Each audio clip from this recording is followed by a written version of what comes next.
প্রভু যিশু বলেছেন যে আমার মেষেরা আমার রব শুনবে। বড় প্রশ্ন হলো, আপনি কি তার রব শুনতে পাচ্ছেন? আচ্ছা, আমরা কিভাবে পবিত্র আত্মার রব শুনতে পাই? আমি আপনাদের 4টি সহজ উপায় বলবো।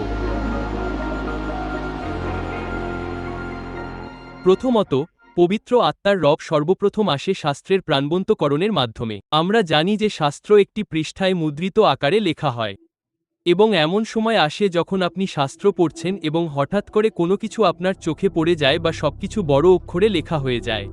এটা কোনো আকস্মিক ঘটনা নয়, এটা পবিত্র আত্মারই কথা। তিনি ঈশ্বরের বাক্যকে প্রাণবন্ত করেন। এর মানে হলো, তিনি শাস্ত্রে যা আছে, যা তিনি বহু বছর আগে অনুপ্রাণিত করেছিলেন, তা গ্রহণ করেন এবং আজ তিনি সেটিকে প্রাণবন্ত করেন। তিনি সেটিকে জীবন্ত করে তোলেন এবং খুব ব্যক্তিগতভাবে আপনার কাছে তা বলেন। পবিত্র আত্মা সেটিকে বিবর্ধিত করেন এবং বলেন, আমি এই মুহূর্তে তোমার কাছে তাই বলছি। সুতরাং এটাই প্রথম উপায় যার মাধ্যমে আমাদের অবশ্যই পবিত্র আত্মার রব চিনতে হবে। দ্বিতীয়ত, বাইবেল আমাদের শিক্ষা দেয় যে পবিত্র আত্মা আমাদের আত্মার সঙ্গে সাক্ষ্য দেন। এটি রোমিও সকাল 8:16 পদে আছে। পবিত্র আত্মা আমাদের আত্মার সাথে সাক্ষ্য দেয়। সাক্ষ্য দেওয়ার অর্থ হলো কথা বলা, সাক্ষ্য দেওয়া, আর এটা আসে আত্মার অভ্যন্তরীণ তাগিদের মাধ্যমে। আপনি আপনার ভেতরে পবিত্র আত্মার তাগিদ, তার নড়াচড়া অনুভব করেন। আর তাই পবিত্র আত্মার যে অনুভূতি বা তাগিদকে আমরা উল্লেখ করি, সেগুলোর প্রতি আমাদের সংবেদনশীল হতে হবে। উদাহরণস্বরূপ, প্রেরিত পৌল প্রেরিতদের কার্যবিবরণী রাত 8:20 পদে আত্মায় আবদ্ধ থাকার অনুভূতির কথা বলেছেন। অর্থাৎ আত্মায় আটসাঁট হয়ে থাকার একটি অনুভূতি ছিল এবং তিনি বলেছিলেন যে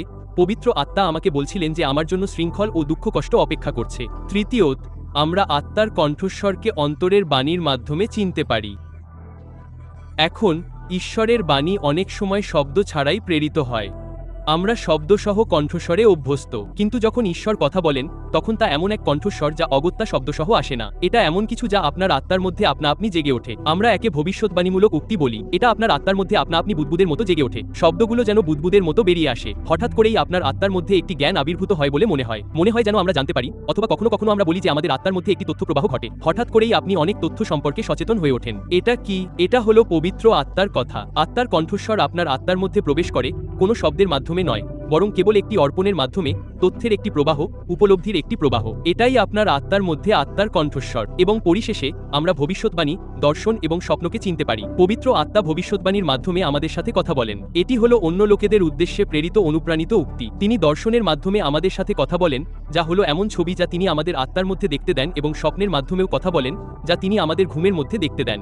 দর্শন এবং স্বপ্ন উভয়ই হলো ছবি, পবিত্র আত্মার চিত্রভাষা। একটি আমরা দেখি যখন আমরা জেগে থাকি এবং অন্যটি দেখি যখন আমরা ঘুমিয়ে থাকি। তাই পবিত্র আত্মা যেভাবে কাজ করেন, সেই পদ্ধতিগুলোর সাথে আমাদের অভ্যস্ত হতে হবে। আমরা এমন এক সময় বাস করছি যখন ঈশ্বর তার আত্মার মাধ্যমে দর্শন এবং স্বপ্নের দ্বারা আমাদের সাথে কথা বলছেন। ঈশ্বর বলেছেন, শেষকালে আমি সমস্ত মানুষের উপর আমার আত্মা বর্ষণ করব। তোমাদের যুবকেরা দর্শন পাবে, বৃদ্ধেরা স্বপ্ন দেখবে।